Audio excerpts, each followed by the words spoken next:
guys, what is up? MegaNerd Squad here, and today we will be reviewing Willy's Wonderland starring Nick Cage. So, Willy's Wonderland is a movie based off of Five Nights at Freddy's, where the animatronics basically come to life, and it's based a spawn of like a bunch of video games based off Five Nights at Freddy's. There's like 8 to 10 games, even more maybe. There's mobile games, PC games. It's everywhere. So definitely Five Nights at Freddy's is a big franchise. So it's based off of that, and it stars Nick Cage. And from the trailer, it looked fun. There's a linear plot, and that's it. Don't go into this movie thinking it's gonna be like the best movie in the world or a 10 out of 10 best movie, best picture, best actor, or best anything. Even though Nick Cage is really good in this movie, it's just a fun movie where Nick Cage attacks animatronics and kills them, basically.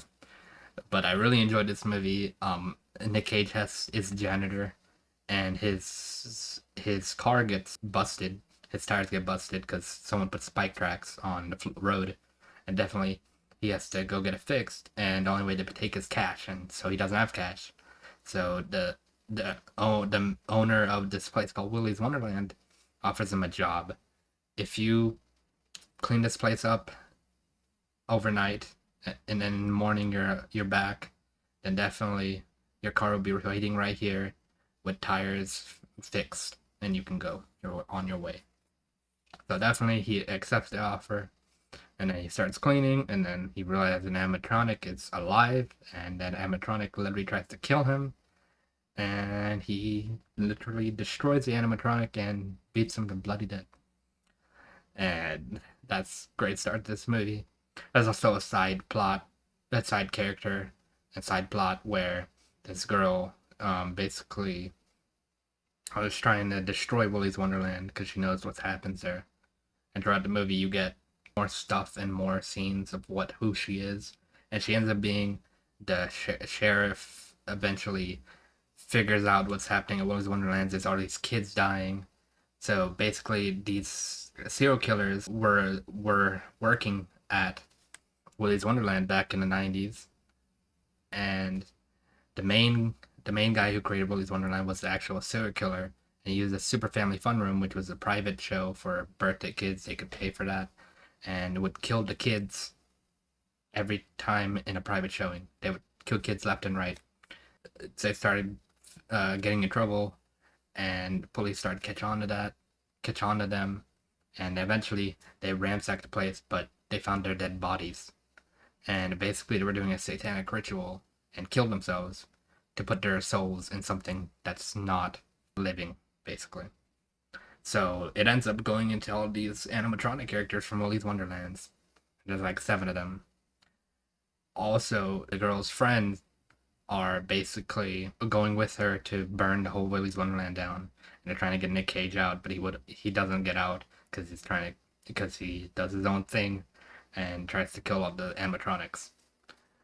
So the girl and the side character was basically living with the sheriff, basically her daughter, or kind of technically her daughter. She took her in after her parents died, and we find out that her parents were actually killed by the animatronics because the sheriff, the guy who owns Willy Wonderland now, the building, and some other people, they made a deal with basically made a deal with the devil. They made a deal with the animatronics, the souls of the serial killers, that if they would stop killing people, then they would feed them, because the animatronics would start going out of the building and start killing people in town.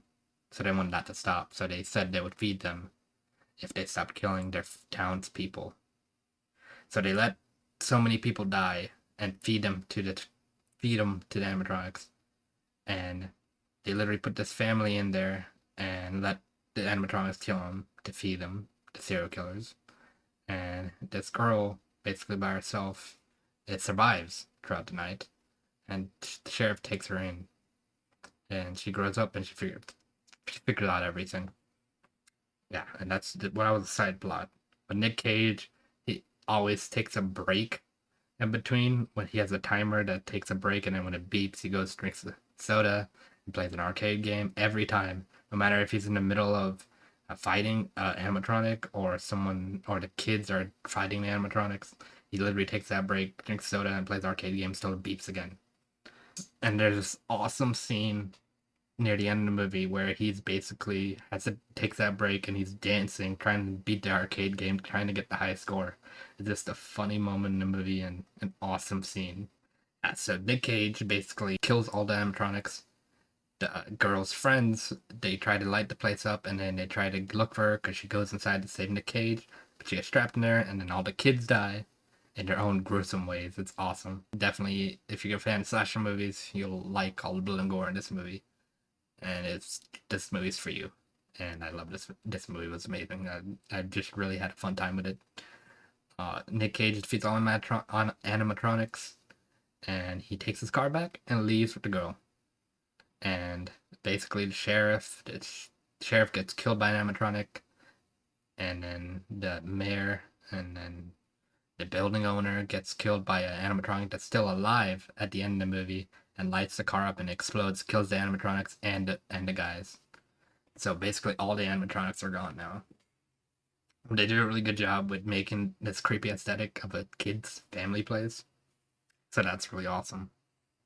I really love the aesthetic of this movie. It's a kid's family place turned evil, and lots of blood and gore. Basically, a really, really fun time. And Nick Cage doesn't say anything in this movie, not even a few words. So, and literally, he's like this macho man, and basically doesn't say anything. Reads heavy sometimes, and that's it. No words at all throughout the whole movie, which I thought was awesome. Overall, this movie was fun. I like seeing Nick Cage defeating these animatronic creatures and living souls of dead people, basically, and they started having blood with it as well, so it was awesome to see. Definitely gonna have to give this movie overall a 6.5 out of 10. Definitely just because it is a fun movie. Maybe giving it a little too high a rating, but it was an amazing movie and I enjoyed it a lot. And now definitely we're gonna have Austin give his take on the movie. So definitely welcome back, Austin, guys. Hey guys, Austin from MegaNerd Squad here. It has been a minute, but this is exciting to get back into it. The pandemic threw us all off course, and now here we are at different parts of the country. Pritesh reached out in regards to this one in particular, Willy's Wonderland, because I had seen it, and I told him, you got to see this movie. And now we've both seen it, and we figured we're going to do a review on it.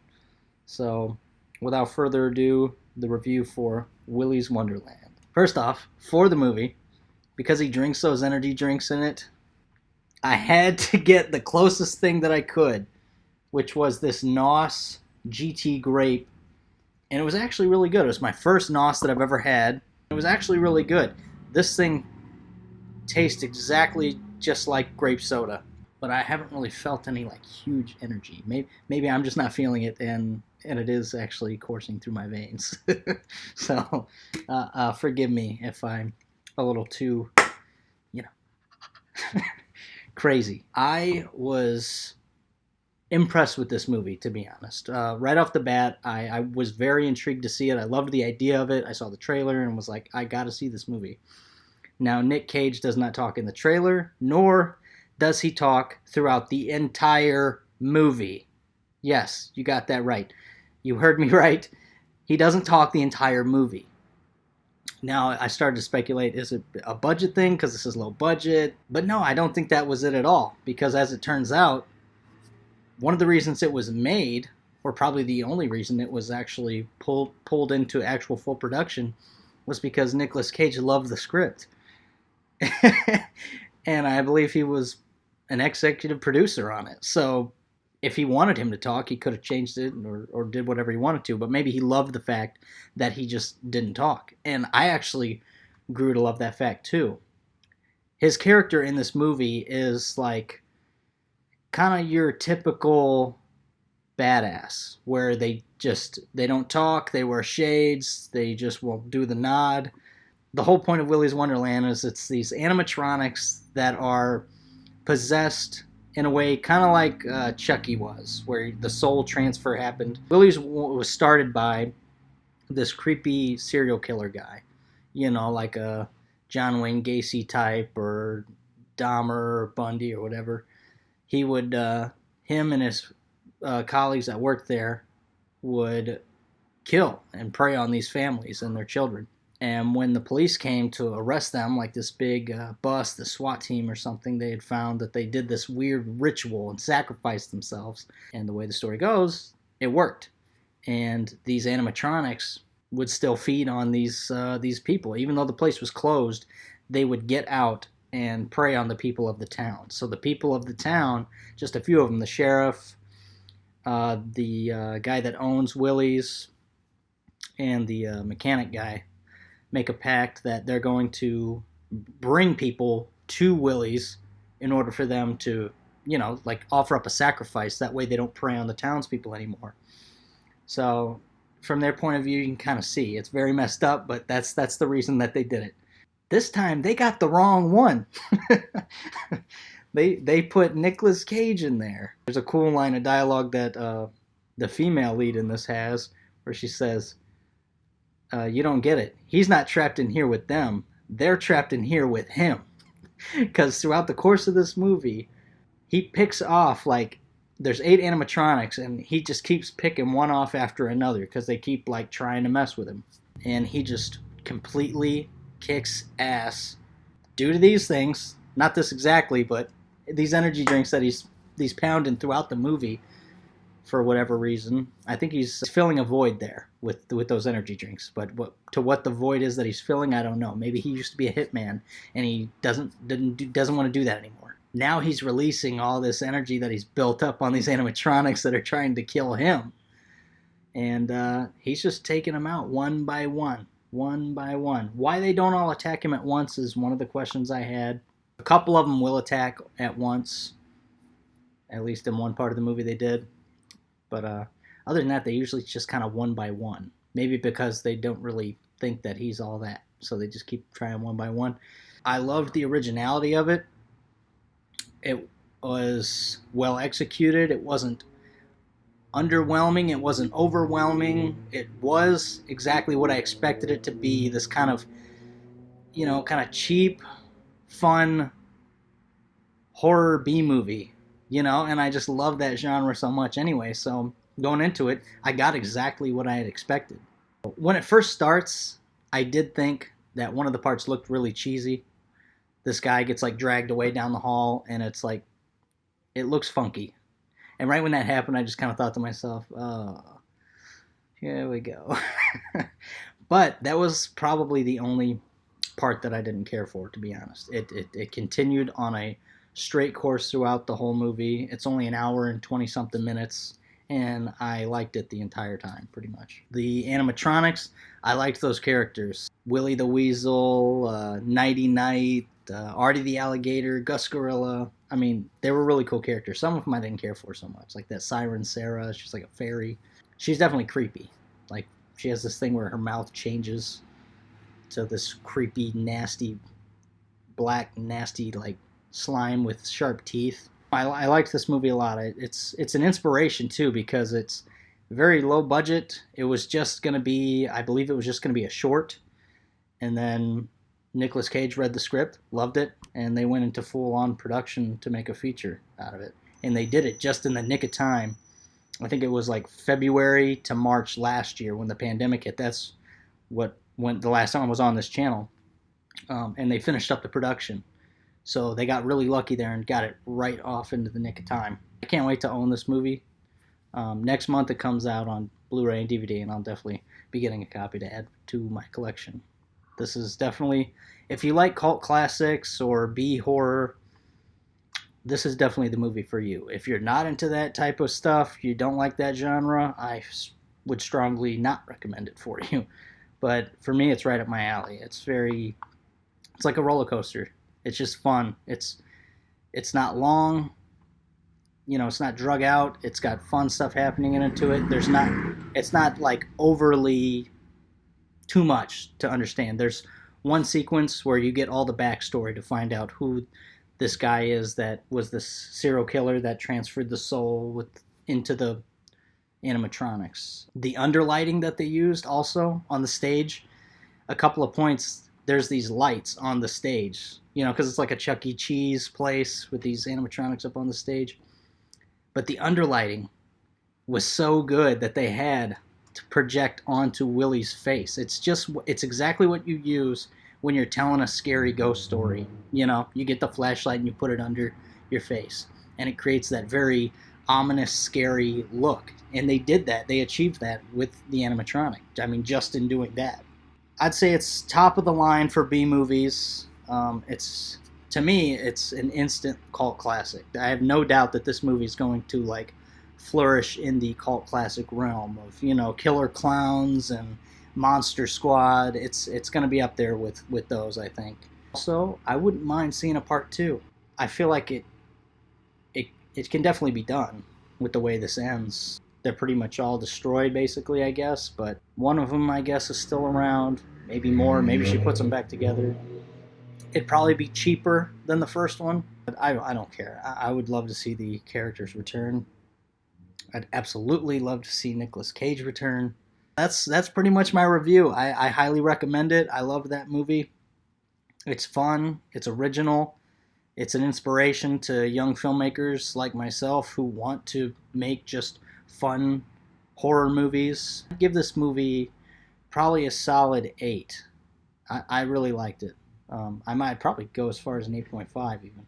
We'll go 8 out of 10. I like this movie. There are some minor things in it, nothing big. It's for low budget. This is awesome. Also, the song "Freebird" at the end is just so cool. Like once the movie ends and he's actually killed all the animatronics and they come to let him out the next morning, they got the song "Freebird" by Leonard Skinner, and it's so well done with the way he walks out like a badass, and his little band-aid that he made was a piece of duct tape. He just peels it off and goes over, gets his keys, and he's headed off into the sunset with the charming woman. I think they hit all the right notes that they needed to in this. They made all the right calls. I think the biggest thing that helped this movie was Nicolas Cage saying, "Let's do this, and let's do it right." And they did. And it's a fun movie. I can't wait to own it. So that's my review, guys. I'll see you guys on the next one. MegaNerd Squad, out.